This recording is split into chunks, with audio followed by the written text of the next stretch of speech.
We've set goals. We want him to be Rookie of the Year. We want to get him, if not this year, in the top 5, top next year. You know, we don't just want to be there. We don't want to go there and be lost. You know, we want to really show that Africa can bring athletes that can actually deliver. You know, so that's why I'm scared. You know, because we need to deliver. You know, this is a commitment I've made myself, and a commitment I've made Ruan, and a commitment he made me. We're not just going there to participate. We want to make an impact.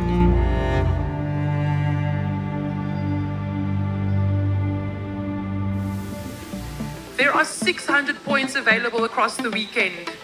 He won 558 of those points. He did not finish a single event outside of the top 10, with his worst finish a 9th.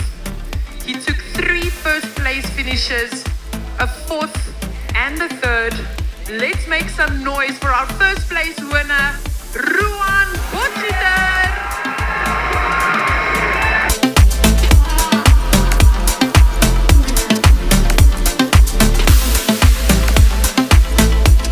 How did the second go for you?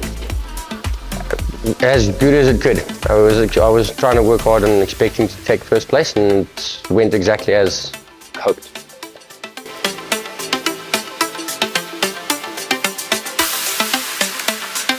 What I was excited for, to be honest, was to see how the other regions were doing, because like a big change for us is Africa region was always usually the guys to go first. So we'd be the guinea pigs. So I think I was just excited to be able to see what other guys go, what are the times they're going to put up, and see if we can chase that.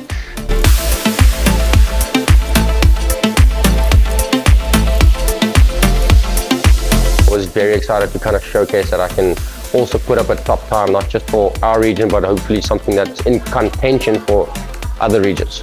So favorite workout, I was very much looking forward to the handstand event. I was honestly also looking forward to the snatch event.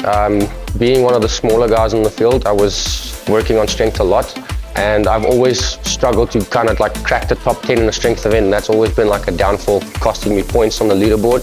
So I was very happy that training led up to that, and I got a top 10 finish, so executed exactly how it was.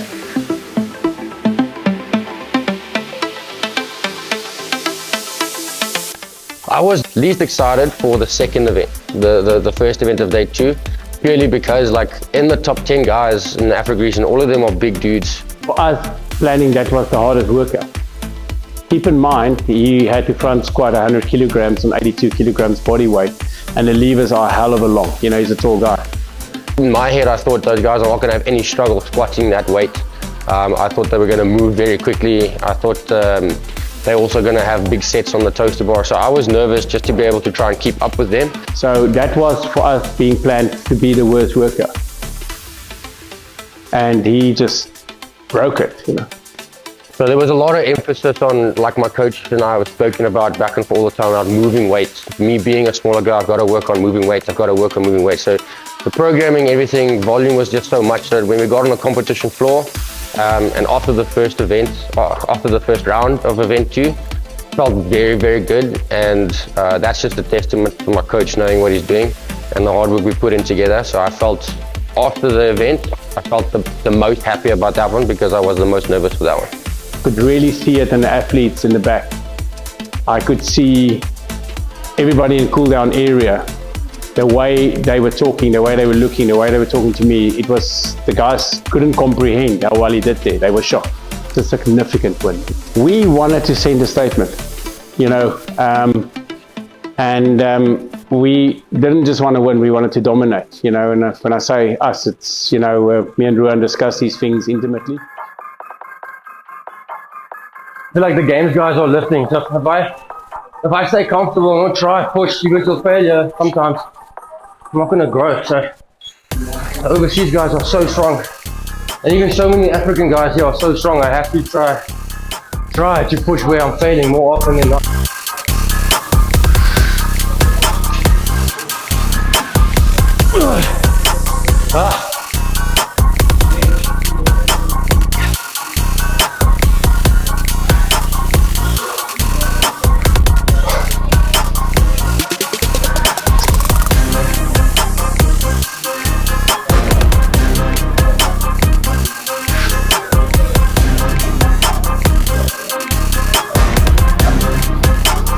Nice.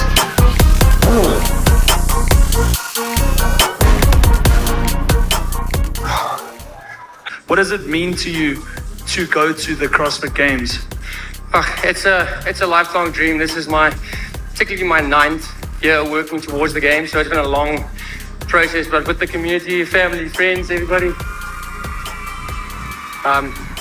it's gonna mean the world to me. Yeah. Hey Warren. Nice to see you.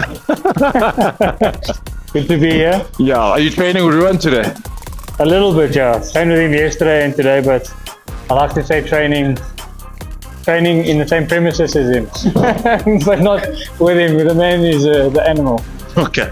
Tell me, when you found out he made the games, how do you feel? Man, yeah, I watched it live on YouTube and emotions, man. I watched that final, knowing the placing that he needed to come. Yeah. And watching that full send on the bike, I immediately knew. I was like, this man's taking it home. And then as he stepped over that final lunge on that step, just tears, Just tears. My plan was always like, I'm not doing this just to do it. Like, I don't want to just participate. I want to compete. I want to enjoy the sports. I want to do well. So I think it's like from early on, like my goal was to get good, try to win some low competitions, and I want to ultimately go to the games. But it only ever became something in my head, a thought that this is actually a possibility after I met my coach, Ricky. Hi, I'm Ricky Huyser. I'm the head coach at Vivify. I am Ruan Potgieter's coach. Very proud to be his coach.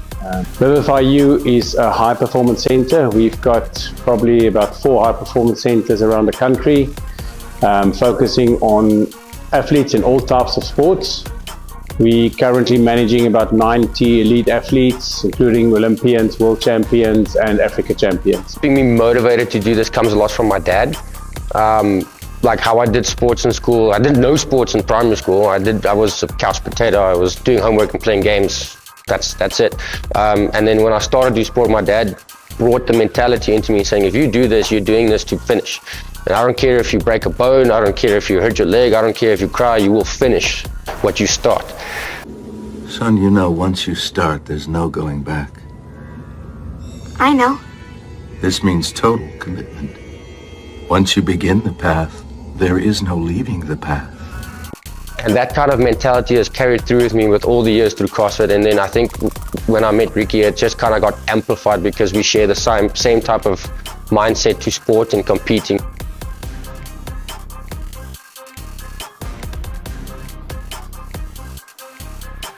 Young skinny boy jumped in there. I looked at him and I went, what, you a CrossFitter, you know?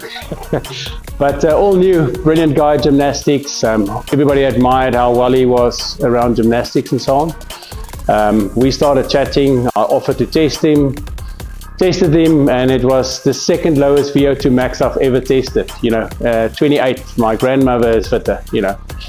So yeah, that's where we started. Always been like very light, like a small frame kind of guy. I'm Yes. not really big, but I struggle to eat the food. And I think I always had like a mental block between like protein shakes and stuff like that. But Yeah.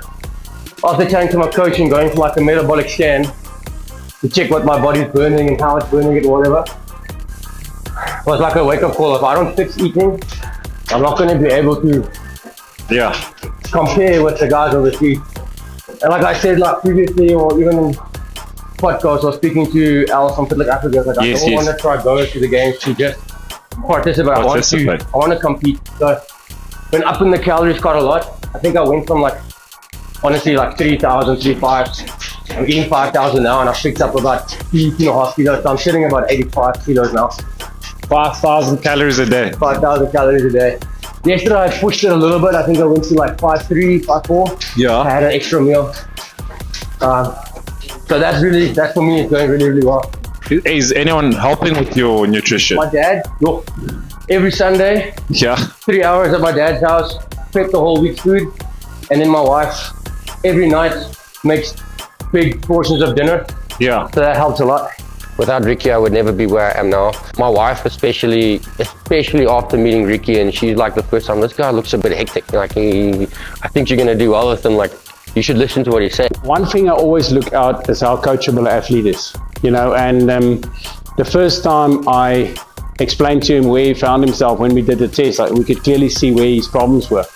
And his first question was the right question: how do I fix it? You know, and that's where we started. You know, I gave him some work to do, send him away. He came back 5 weeks later and he did all the work above what he was supposed to do, and his numbers came back and he was very responsive. You know? So at that stage, I really saw the potential in him as an athlete, and I think he saw potential in me as a coach. You know, and that's when our relationship started. I'll follow my coach from Vivify you until the day I die. There is no one better. I don't mean it in a bad way to anybody else, but for me, what I've seen, what I'm able to do without Ricky Huyser and the Vivify U team would be no way. In every sport I've ever done, I made national colors, you know, and I've won plenty championships in my life myself. It never felt as good as that moment when that boy won. I can promise you it's the highlight of my sporting history. And I've worked with a lot of athletes, you know, I've worked with famous world champs and stuff like that, but this has been a very personal journey for me with him, and seeing how he's developed as a person, as a coach, seeing how he makes mistakes, seeing how those mistakes broke him down, and then being able to see the upside of all the hard work and being able to celebrate with them was the highlight of my sport career, I must be honest. What do you enjoy the most, snatching or cleans? I've had like so many stages. I've usually, when I first got into it, like I loved cleans because I couldn't snatch. Yes. Then when I started to snatch better, I used to hate cleans because I got stuck at a certain weight. Yeah. And my snatches was really good, so I love snatching 8 cleans. So I've always had like up and down, up and down. Leading up to semi-finals, I was loving the snatch. Yeah. And then after semi-finals, I hated snatch because I'd done snatches so much. So now it's like I'm enjoying the cleans. I'm just tired of the snatch. Yeah.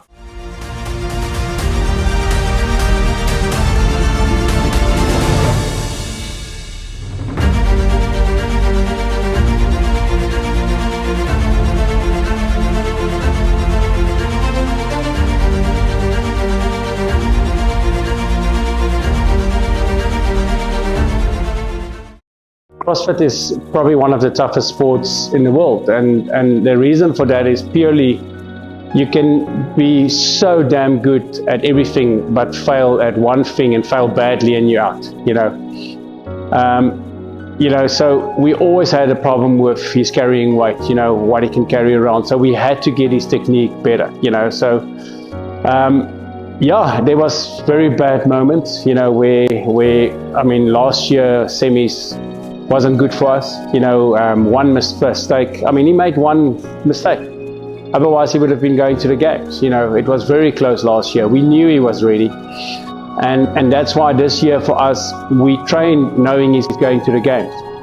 Every single thing we did this year is how does he place top 10 at the games this year. We didn't train for the semis. I don't like to compare like me with somebody else. Whatever somebody else did, Jason Smith was the pinnacle of Africa for the longest time. Like, he's been there, and I've got massive respect for the guy. He is good. You don't get there by luck, you get there by hard work. Obviously last year for him, we won't have to talk about it, but I don't like to compare myself with somebody else.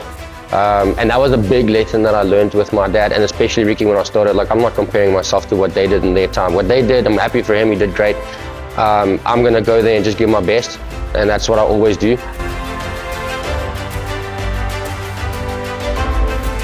Like, I want to compete. I want to show my coach that the stuff that he's putting in, I want to put in 10 times more to show that like I'm there for him as much as I'm there for me. Don't get me wrong, me and my coach have had like serious talks before, and I'm super appreciative for each one of those that we had because it helped keep my mindset on track. So in terms of pressure, I don't feel pressure going to the games. I feel an intense hunger to want to compete at the games. I'm really fired up to try be an African at the games, to not just participate but to compete and make some waves if I can. So as much as my coach is putting in endless hours to program for me and to make sure we're doing exactly what we need to do, I want to reciprocate that by putting in the time and the effort to do the work, to eat like I'm supposed to sleep like I'm supposed to, and still try to be a good person as I'm supposed to. So it's not pressure, it's like I want to do those things. It's hunger, and it's keeping me wanting to do that, if that answers the question.